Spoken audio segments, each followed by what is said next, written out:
Vanita Gupta is the President and CEO of the Leadership Conference on Civil and Human Rights. Ms. Gupta previously served as Acting Assistant Attorney General at the Department of Justice and led the department's Civil Rights Division. She received her JD from New York University School of Law and her BA from Yale University. Ms. Gupta, you may begin. Thank you, Chairman Nadler. Mr. Floyd, thank you for being here today and for those incredibly powerful words, and we are so sorry. Chairman Nadler, Ranking Member Collins, and members of the committee, thank you for the opportunity to testify today.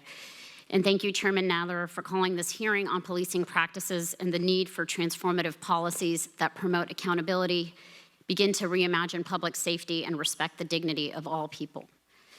While the recent murder of George Floyd at the hands of 4 Minneapolis police officers put the issue of police brutality in the national spotlight, the outpouring of pain and anger is anything but a reaction to one isolated incident or the misconduct of a few bad apples.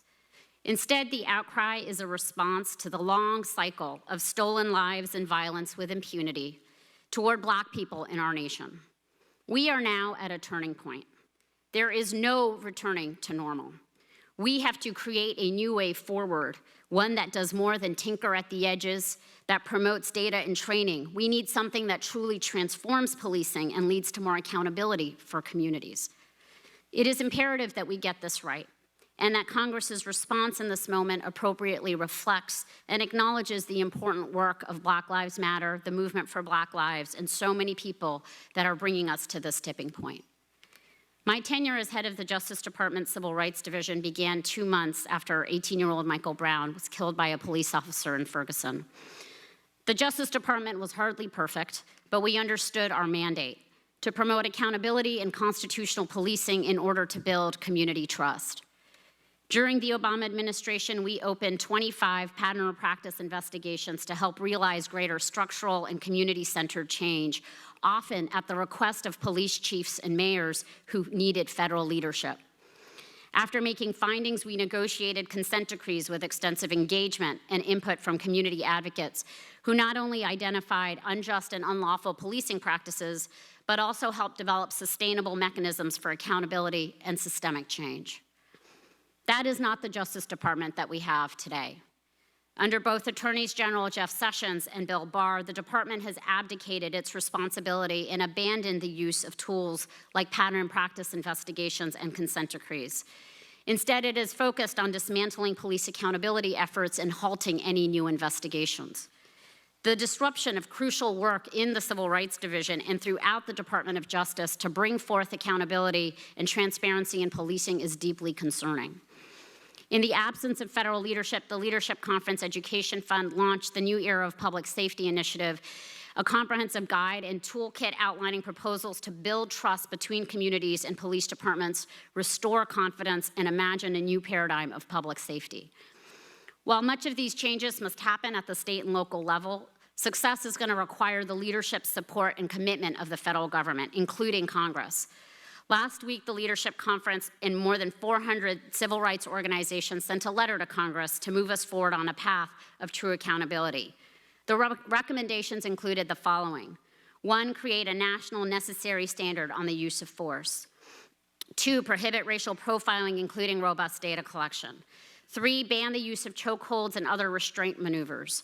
4, end the militarization of policing. 5, prohibit the use of no-knock warrants, especially in drug cases.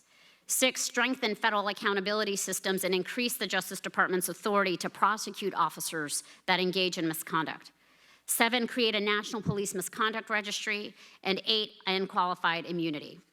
The Leadership Conference was pleased to learn that the Justice and Policing Act, introduced Monday by both members of the House of Representatives and the Senate, reflects much of this accountability framework.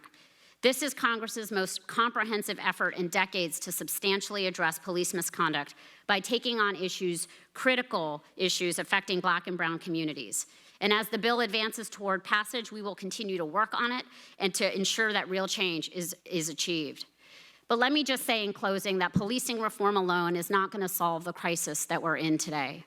This moment of reckoning requires leaders, together with communities, to envision a new paradigm of public safety that respects the human rights of all people.